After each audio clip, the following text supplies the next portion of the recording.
going live now. And I appreciate you guys both showing up. And I was thinking the other day, you two actually have the highest numbers in the practice. Oh. And I think this plays a part into it. I think people are getting to know you guys and see. Well, thanks. I just thank you for your participation and your consistency. And please know that I appreciate it. And please know I do think it's why you guys' numbers are the highest. Well, thank you. Yeah, I learned so much, like talking with you guys, and I really enjoy it. So I'm going to keep showing up. Me too. Yeah, like I'll keep doing it. Yeah.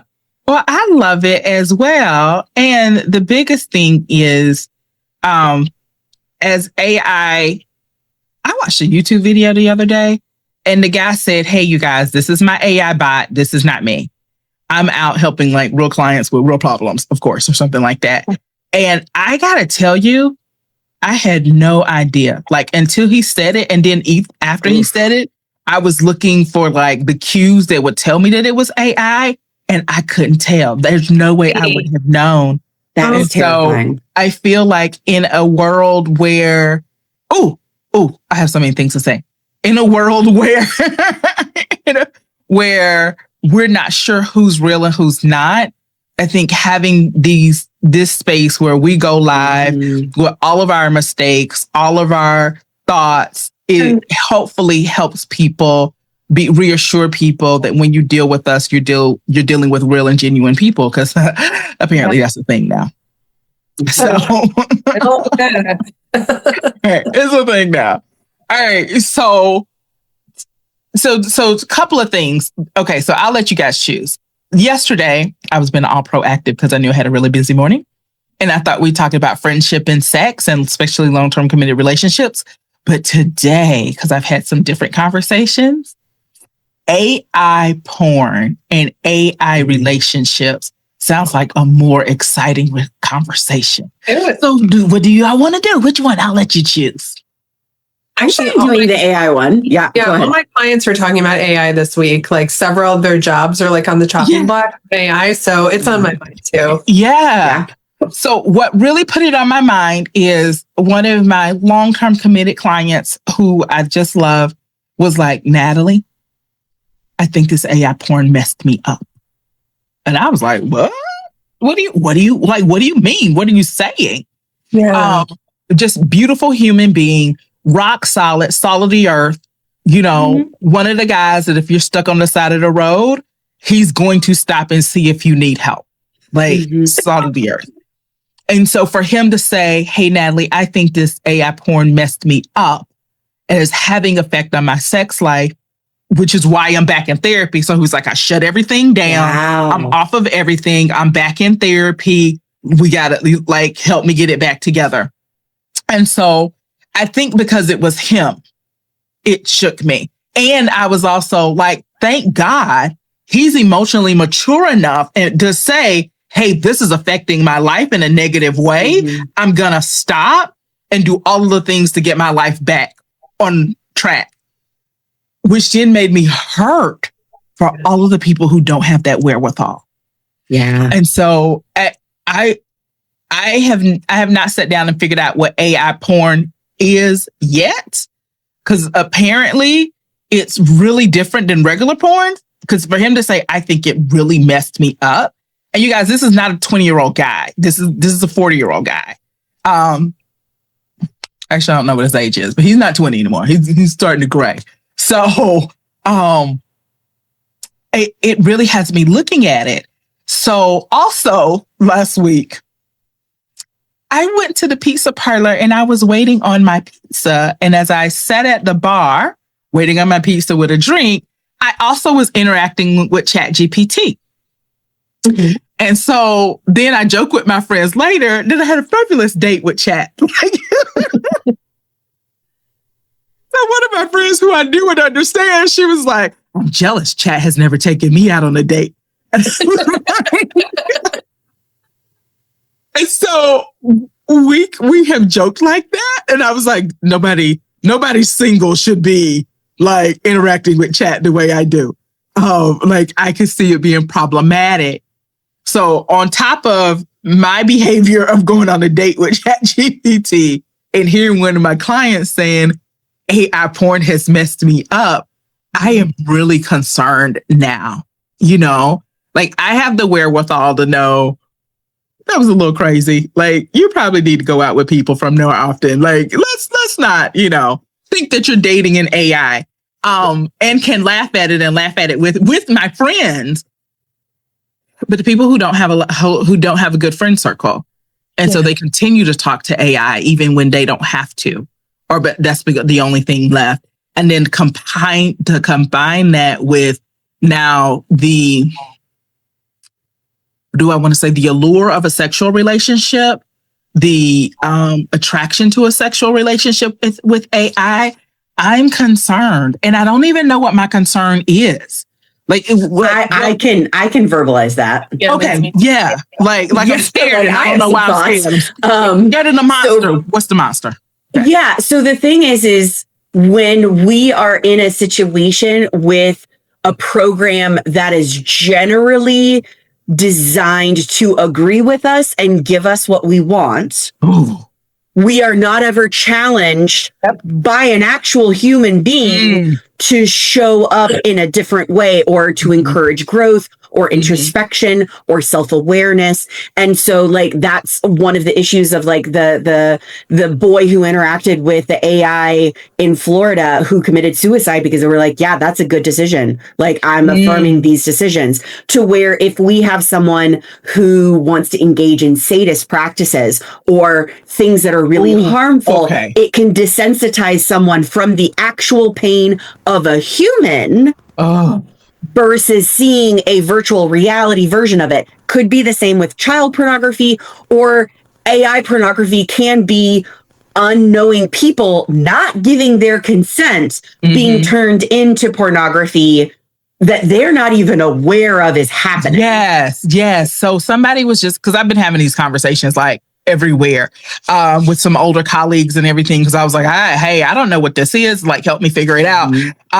So one of the things that came up in the conversation is that I think Meta is currently being sued because like a young boy was creating child porn or something like that.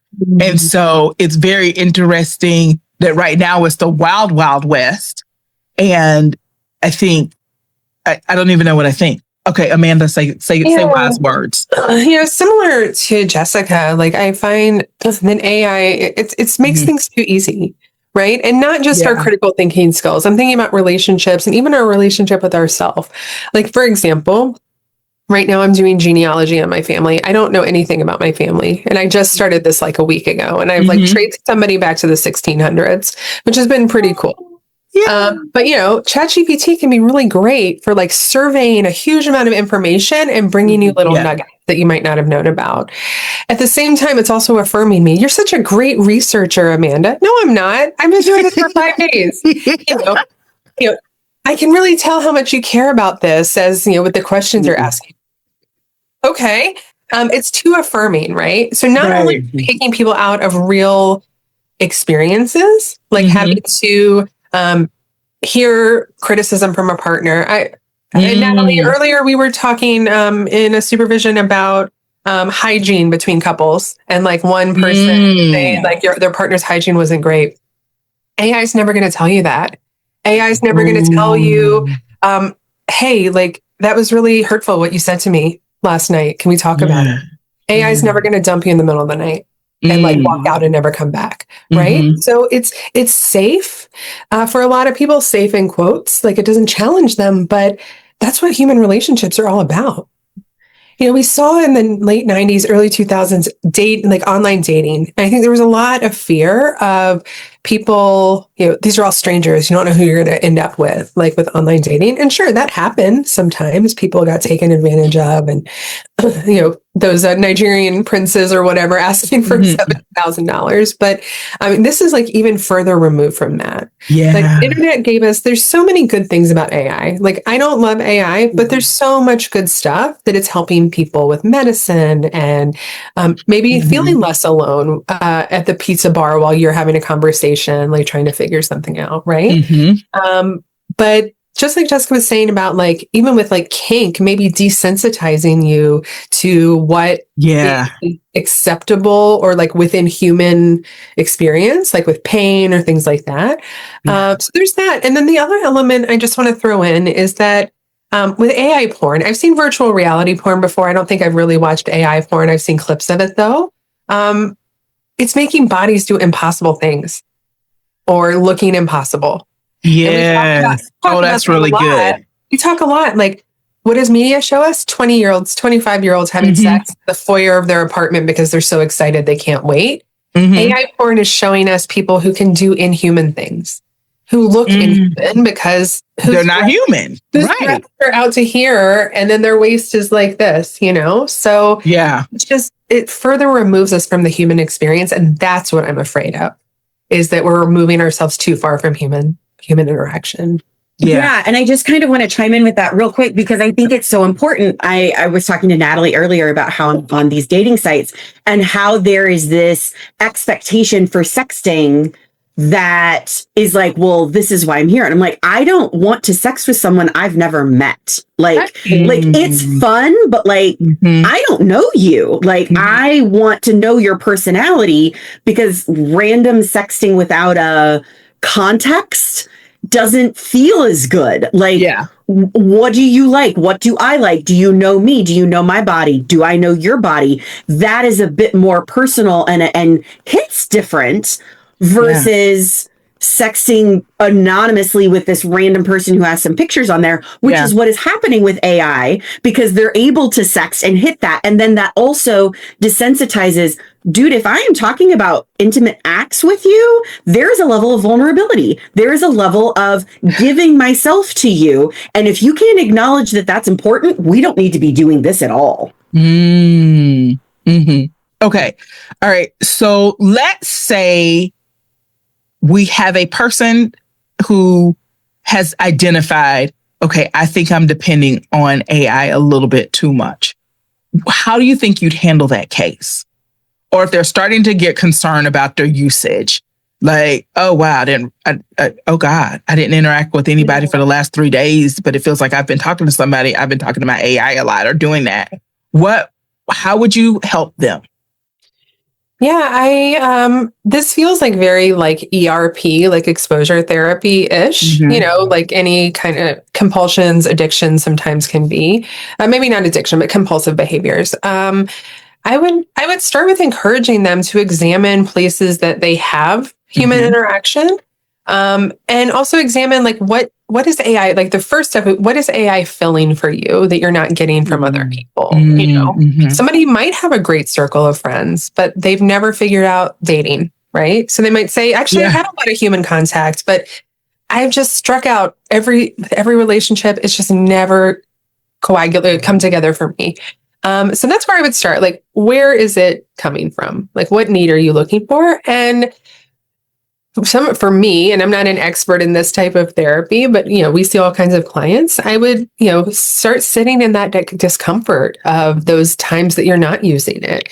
Okay, you could go 30 minutes without let's see if we can stretch it to 35 minutes after you get home before you turn it. And so like getting frequency less, and also a frank conversation with the client. You know, every man I meet, it feels like, not really, but they all think they're addicted to porn.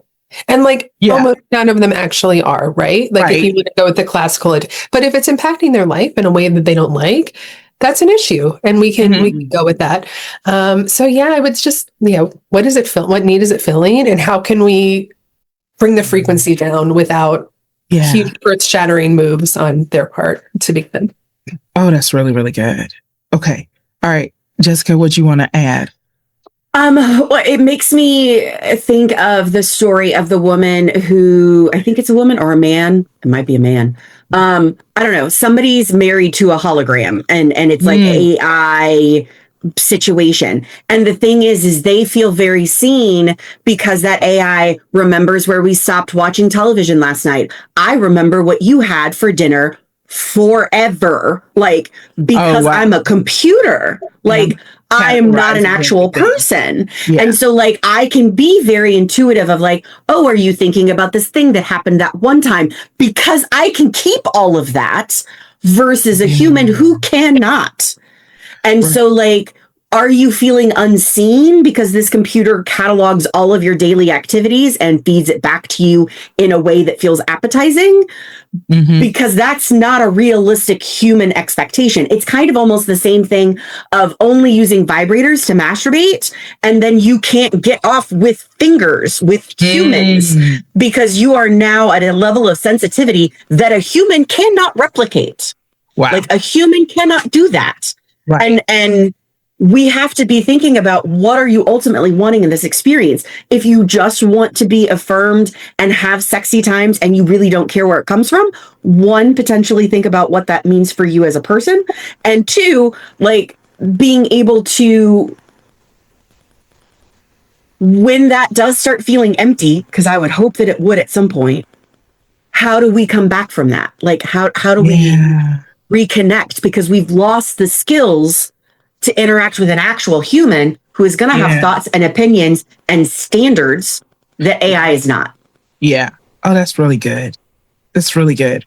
What I'm thinking about now, what's coming up for me, so many things in my head. But one of the things I'm thinking is if you are a single person and you know, like me, that you are relying on your AI a lot and that this thing could be problematic, I would love for you to put some things in your life that are very concrete that has you interacting with other people. Right. So is that, it could be as complicated as go back to school, because school usually forces you to interact with other people and people who are like-minded like yourself. It could be as simple as joining a chess club, a book club, but something that has you, a rock climbing club, like I don't care what it is, basket weaving. Church, something that church. Yeah. Something that has you in community with people where you have to deal with people every day. And, well, I mean, not every day, but like regularly.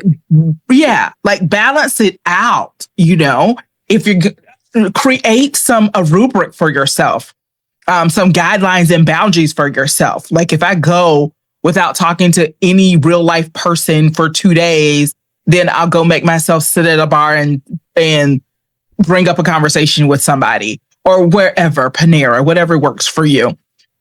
But please be conscious of it. Like be conscious of, I need balance. Be conscious of what is going to work for me, and if you are a person who has struggled with anxiety or depression, I need you to doubly be on this one. Like I need you to vigilantly make sure your life has all of the things in it that makes a well-balanced working life for yourself. And so being very intentional about creating a life that works. And not because I'm not going to stop talking to GPT myself. I love AI. I am excited about the possibilities for our future. And I know there's a shadow side to it. And so hopefully treating it in your life with balance. So, okay, Amanda, looks like something something was coming up for you. I really agree with you on that, Natalie. I think about a lot of the people, with COVID, we shut things down. As a culture, many things shut down. And we talk in my congregation. This is one of the places I gather communally that, we stream our services even now because people who have different abilities, may not be able to, might have the flu that week. That way they can still join community. But it also gives a umbrella of protection over people who I don't want to deal with people. Yeah. And I think we're seeing so much of that still. I mean, I'll even say, name for myself, I'm not as social as I was before the pandemic. Right. I used to do something every single day. Whether it was just going to the grocery store, going out with friends every day. Now, if I'm home for 2 or 3 days and don't leave, okay. But also my level of contact with other people has dropped. I work at home, we're post-COVID. So I think what's coming up for me is I want to hold tenderly, our clients who this is that sometimes we just find ourselves here, right? Yeah. It's not like a conscious, I have anxiety, like I'm just never going to deal with people anymore. Often it's these little things that chip away our self-confidence. Sometimes it's just, I work 12 hours a day. I can come home and chat with ChatGPT or other, and then I can go to bed. I don't have to complicate my schedule. So I want to hold tender that for a lot of people, this is not something that they are choosing. It's something that has gradually gotten there. And just like any, pornography, I grew up in the 90s. Like I'm part of that first generation where like my peers had access to the internet and pornography. If it's there, you're going to look at it. So like, don't beat yourself up that if you've discovered AI porn, that you're like, all is lost. I can't have it. It's not that at all. Challenge, come to us, like talk to friends, challenge yourself. Like you were saying, Natalie, like make it an imperative to get out and be with people. Jessica, you mentioned dating sites. Like that can be a way for people to start initiating contact with you. And I love, we're in Atlanta. There are so many like in-person, like mixers, dating events. Even like social, like I'm seeing more and more just social events, like come meet people. And they're in cool places like Centennial Park or Grant Park, like beautiful places too. So don't be too hard on yourselves if you're listening and feeling down. Because I think as a culture, we have found ourselves in these spaces less intentionally than we assume. Definitely. So I keep being actually astounded at how big of an impact COVID had. It's just like, it's like I'll be randomly in a conversation and realize, oh God, I haven't done that since. Oh my God, did the pandemic affect that too? Like I haven't done this, I haven't done that, I haven't done that. I feel like we're still very much recovering from the things that the pandemic, I want to say took away from us, but that sounds like being a little extreme. Because I also think it gave us some things, like it gave us permission to slow down. It gave us permission not to be like so on and so polished. Like it gave way to, I think it gave way for more authenticity. Like people could show up and I'm with you, Jessica, and their cat crosses the screen and it's completely okay. Yeah. Like we don't have to pretend like you don't have pets or children anymore. Like it's like this is life and we're all doing it together. So I love that authenticity that the pandemic gave to us. But I got to be honest, I think it took away some things too. And I think we're still finding out everything it took away. And I think for some of us, we have to fight to get them back into our calendars and our lives again. All right, Jessica, what's coming up for you? So I kind of want to just bring it back to AI and looking at, we also have to be very, very aware of how and who created this. White tech bros. So like these are financial people who are on a different class than most of us. This is a population that is typically going to look different than us. Yeah. And when we have history, even if we like, well, no, I put all of these books in there. History is written by the winners. We don't have the stories of the underdogs. We don't, like, if it were consciously created focusing on minority stories and Holocaust survivors and genocide and things that are all delicate and horrific and problematic in so many ways versus like white people win because they're white. Yeah. Somebody recently said in one of the conversations I had, like, don't forget these AI companies, they're out to make a profit. They're out to hook you and to keep you hooked. And so just like the casinos want you to stay in there and stay gambling, so they'll give you free alcohol and give you free food so that you stay hooked in and won't leave. That is the same thing with AI, that they are out here to make a profit and to keep you hooked in and to keep you using the thing.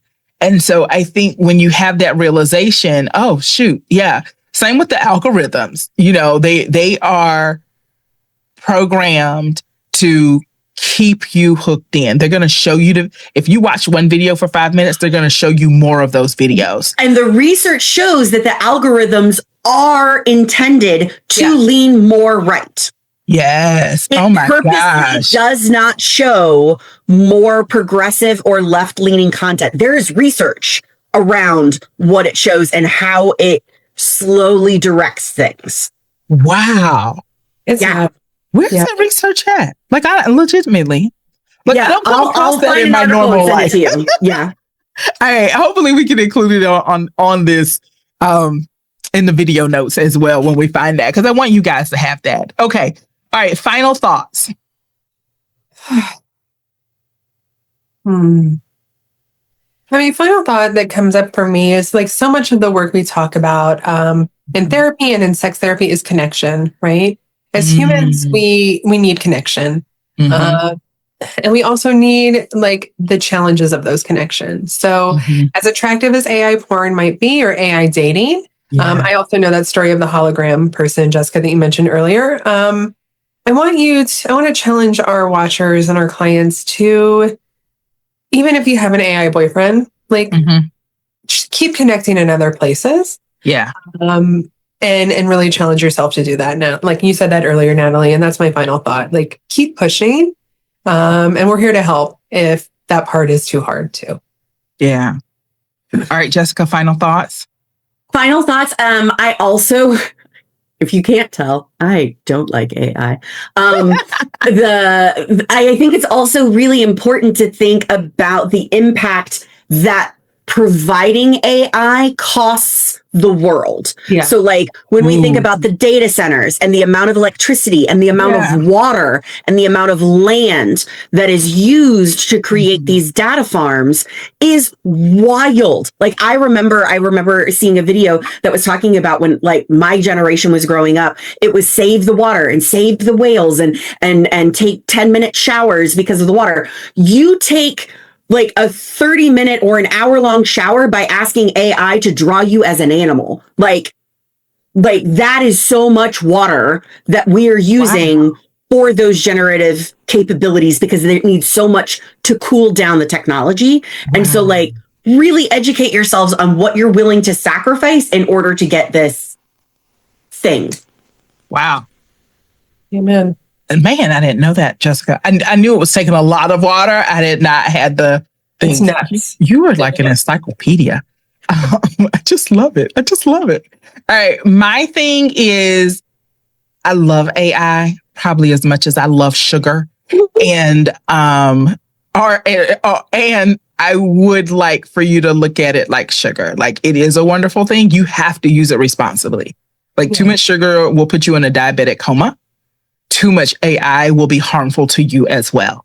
And so use responsibly. Instead of drink responsibly, use responsibly. Try to pay attention to your life overall. Like if you could have a come to Jesus or come to whoever you need to come with meeting about, is my life working well? Am I getting enough exercise? Am I getting enough stimulation? Like, I'd love for you to be able to take a step back from time to time. Is my life working well? Are my relationships working well? What do I need to add more of? What do I need to add less of? Am I getting enough sun? Like, just really take a step back and look at your life and make sure that your life is working well in all of the components. So, all right, great conversation. I love it. I love you, ladies. Y'all have a great Friday, a wonderful weekend. I won't be here next week. The rain has stopped. So yep, I saw the email. See y'all in 2 weeks. Oh, I can't share that online. Jessica, I have it. It's going in the mail tomorrow morning. These are the things they're going in the mail. So yeah. Okay. All right. Also, happy Juneteenth for everyone. And yes. Thank you. All right. Bye, ladies. Bye.